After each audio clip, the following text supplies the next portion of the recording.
Chapter 1 of As a Man Thinketh by James Allen and narrated by Katherine Damstetter.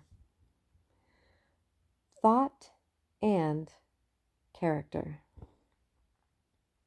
The aphorism, As a man thinketh in his heart, so is he, not only embraces the whole of a man's being, but is so comprehensive as to reach out to every condition and circumstance of his life. A man is literally what he thinks, his character being the complete sum of all of his thoughts.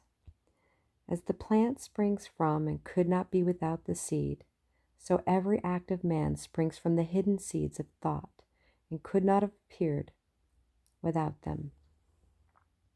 This applies equally to those acts called spontaneous and unpremeditated as to those which are deliberately executed. Act is the blossom of thought, and joy and suffering are its fruits.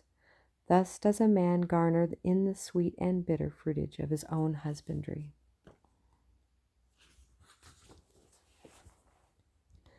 Thought in the mind hath made us what we are. By thought was wrought and built.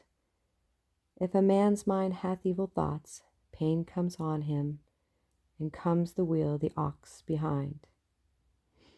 If one endure and pure of thought, joy follows him as his own shadow, sure.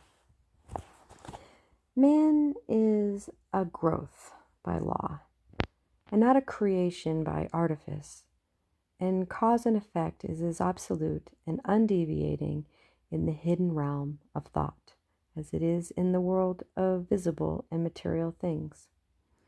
A noble and godlike character is not a thing of favor or chance, but is the natural result of continued effort in right thinking, the effort of long cherished association with godlike thoughts.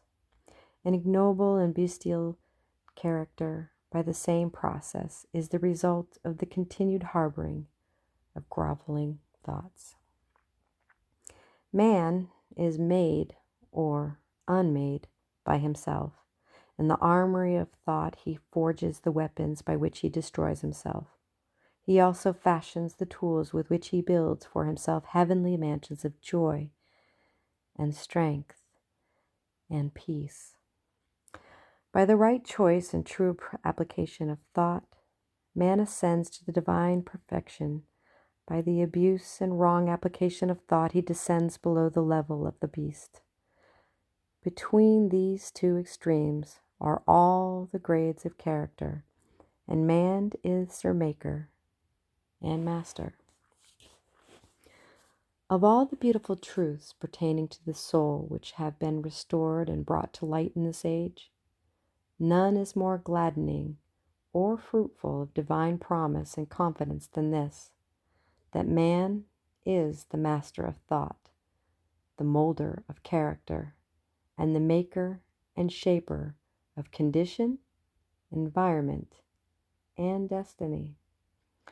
As a being of power, intelligence, and love, and the lord of his own thoughts, man holds the key to every situation and contains within himself that transforming and regenerative agency by which he may make himself what he wills.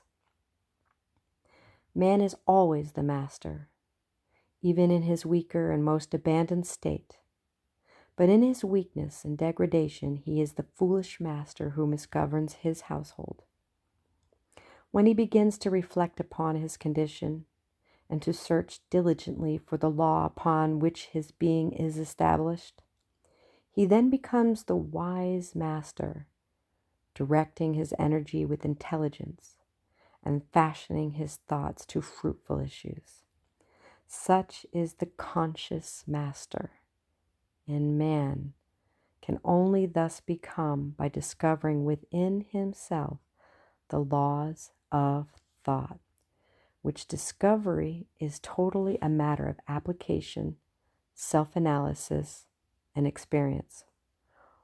Only by much searching and mining are golden diamonds obtained, and man can find every truth connected with his being, if he will dig deep into the mine of his soul, and that he is the maker of his character, the molder of his life, and the builder of his destiny, he may unerringly prove, if he will watch, control, and alter his thoughts, tracing their effects upon himself, upon others, and upon his life and circumstances, linking cause and effect by patient practice and investigation, and utilizing his every experience, even the most trivial everyday occurrence, as a means of obtaining that knowledge of himself which is understanding, wisdom,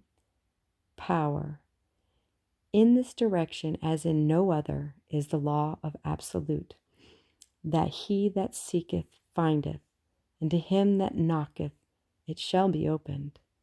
For only by patience, practice, and ceaselessly importunity can a man enter the door of the temple of knowledge.